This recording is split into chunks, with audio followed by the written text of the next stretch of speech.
All right, in this episode of The Man Cave, it's part of my continuing series on refreshing my DRZ400SM. In today's episode, I'm going to be tackling steering bearings. Now, steering bearings is just one of those things that wear out on a bike. Every 4 to 5 years, you're going to want to service or open up your front end, have a look at those steering bearings. They may need to be serviced, re-greased, or worst case, moisture has gotten in there. You've got some pitting, or maybe your steering is getting a little bit notchy. It's just a fact of life. Steering bearings wear out. If they've been poorly adjusted, like I said, or if moisture got in there, it'll accelerate the wear and tear, and you'll have to change them out sooner. But count on every 4 or 5 years taking a look in there and having to either re-grease them or replace them. In my case, I am replacing my steering bearings. Now, before your top and bottom triple come out nice and clean like this, you've got a little bit of work to do. You need to get the front end of your bike off. Basically, loosen all your pinch bolts, your axle bolts, do what you need to do to get your front wheel off the ground and removed. Drop your forks and clear off your handlebars. Now, I've done all of that. And the next step there is to take a ratchet and remove your top nut. Now, a socket on a ratchet is probably the easiest way to deal with the top cap. It takes a bit of effort. These are usually on pretty tight. You'll eventually get that off, and you'll probably find a washer underneath there. Put those pieces aside, and you can now free your top triple. Now, you'll expose a tensioner bolt of some sort. It's usually a C-spanner type. They're usually not on very tight. Now, with a couple of soft taps, you should be able to remove your lower triple along with the lower bearing, and you'll be able to pull off the top bearing and dust cover too. Just take that whole assembly off. All right, we're moving on now to the bottom triple, or the steering assembly itself. Now, as you can see, this bearing right over here, now that is a press fit. It's a interference fit, 0 tolerance. It is forced onto that steer tube, and it's very difficult to get off. Now, it used to be that the old school way would be to take a screwdriver or a cold chisel and sort of bang away at that bearing race and get it off evenly by hammering all around it. Now, yes, banging on it does work, but it's a great way to wreck your screwdrivers and to possibly damage the steering assembly itself. So I created, or modified rather, a pretty simple tool to pull this bearing. I'll show you what I did. And this is the tool I created. It's a pretty simple tool. I've used a small armature puller, and I've extended the arms, created wider jaws so that it can grip the bearing, and also going to be using some sort of a little top cap to fit on top of the steering assembly right over here, so that the screw has something to push on and so that you protect the threads on there as well. Let's get hooked up to a little modified tool and see if we can pull that bearing. It took a couple of tries, but I eventually got this modified tool of mine to work. Now, I couldn't generate enough force with the attached handle, so switching to a long-handled ratchet was one of the first things I did. Next, I gave myself a better view of the bearing by removing the roller bearing cage by snipping it off with a pair of side cutters, and using a C-clamp to generate more gripping force on the actual bearing. Eventually got that sucker off.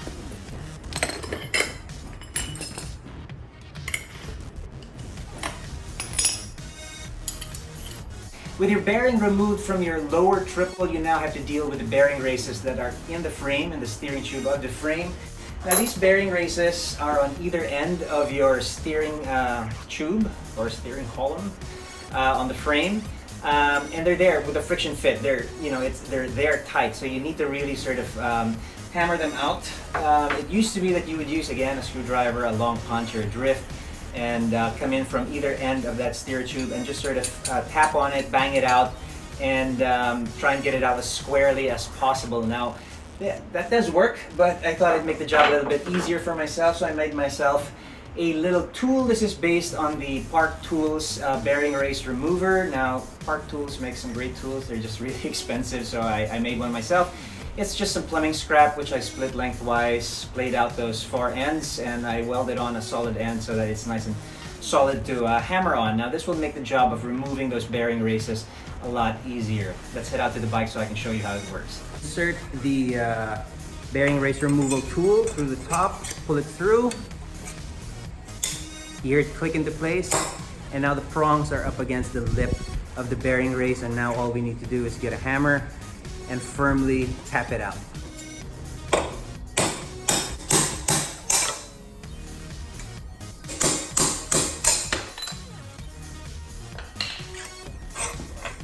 All right, we've got the steering tube bearing removed. We've cleaned everything up. It's nice and clean now. I do want to get a little bit of powder coat on this to get it a little bit more presentable. So I'm going to mask off certain areas that I don't want the powder coat to get onto.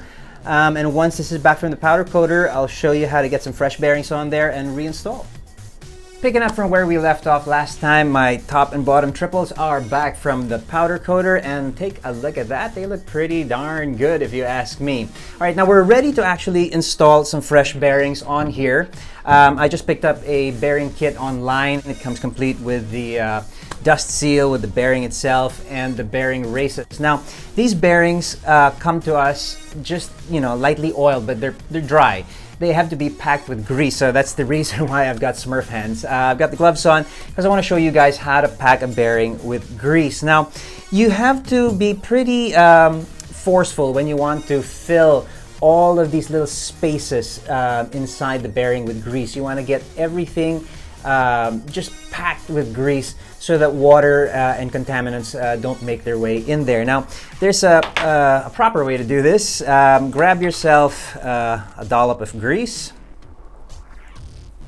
Make it a sizable dollop. Put it in the palm of your hand. Now, you have to be fairly forceful, like I said.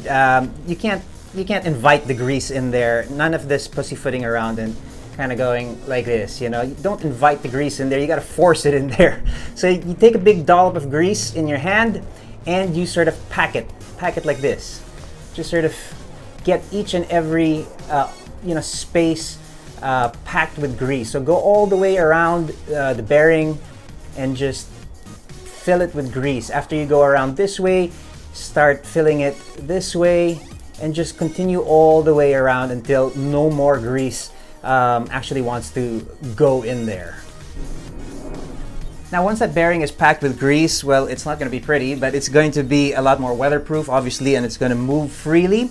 Now, the next thing you want to do is install that onto your lower triple. All right, now for assembly proper, a little bit of grease will not go astray in this area here, just to help that bearing ease its way on over this larger part of the steering tube or steering column. Now the bearing itself, or rather we get the dust seal on there. Note the orientation. Dust seal goes on first, followed by the bearing.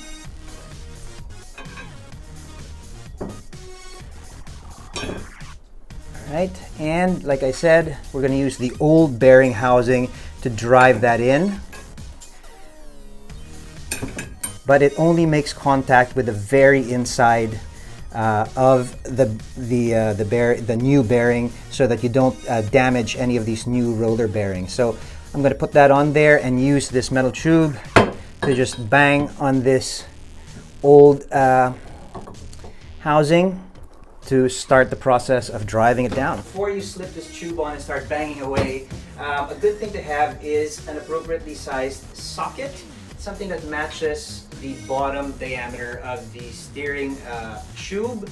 That way, you're just banging on the steering tube and you don't accidentally force the steering tube through your lower triples, because most of these tubes are just press fit. Some of them are welded, but just to be sure, just position that under so that you're just banging on the steering tube when you drive that bearing home. So I'm going to move this to a more solid surface and get that bearing seated.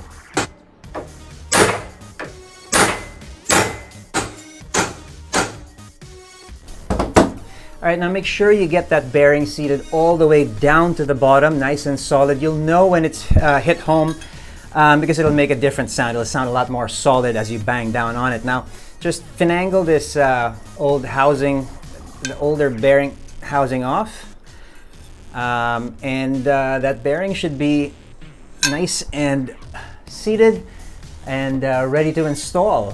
Make sure you keep that clean. Don't get any grit or contaminants on that while we work on the bearing races on the frame. Let's head out to the bike. A light coat of grease on the frame where the bearing race will actually sit is a good idea, as is putting a light coat of grease on the bearing race itself. Now, I like to use a soft face hammer to sort of get the bearing race started. Make sure you tap all the way around evenly so that you get that bearing race sort of moving in very squarely. You don't want it sort of cocked off to one side. Now, once you've got it as far as it can go, I like to use the old bearing race to actually drive the new bearing race in. Obviously, repeat the same process on the bottom side.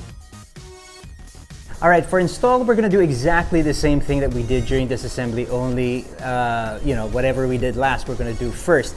So get some grease on your bearing races. There's no such thing as too much grease when you're installing these. So get a good healthy coat on there. You wanna cover all areas or gaps that moisture or water might get into. I've already greased my bottom races, and we're ready to actually install the bottom triple from the bottom. All right, so we're gonna insert this. This has been packed with grease. Now we're gonna take our freshly greased or freshly packed top bearing. Make sure you keep that clean. It's going in. All right, that's going to be followed by your dust seal. Get that on there. And that's going to be topped off with your tensioner nut. All right, now you're going to need a C-spanner. I didn't have one, so I just made one. You're going to need a C-spanner, and you're going to tighten down on this, and you're going to crank down pretty tight. You're going to want to make it as tight as you can at first to make sure that those bearings seat properly.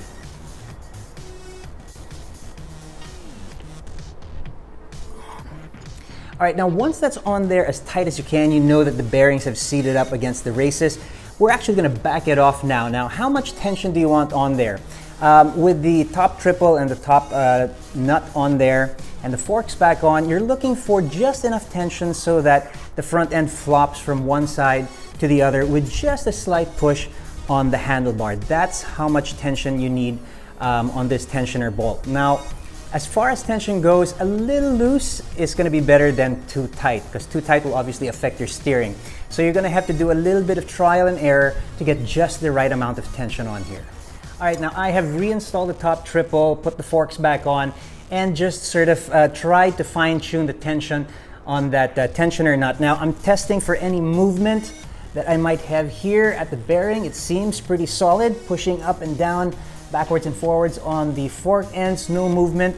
And at the same time, I'm checking for any kind of drag. And it seems like the forks are moving well from one side to the other. So I think I've got the tension just right. It can be a little bit difficult, but trial and error, and you'll get there. So at this point, I'm going to tighten down this top cap, reinstall the front wheel, brakes, handlebars, and we can start moving towards the other repairs that I want to make towards the rear of the bike as part of my DRZ400SM refresh. I hope you guys learned something new right here on the Man Cave.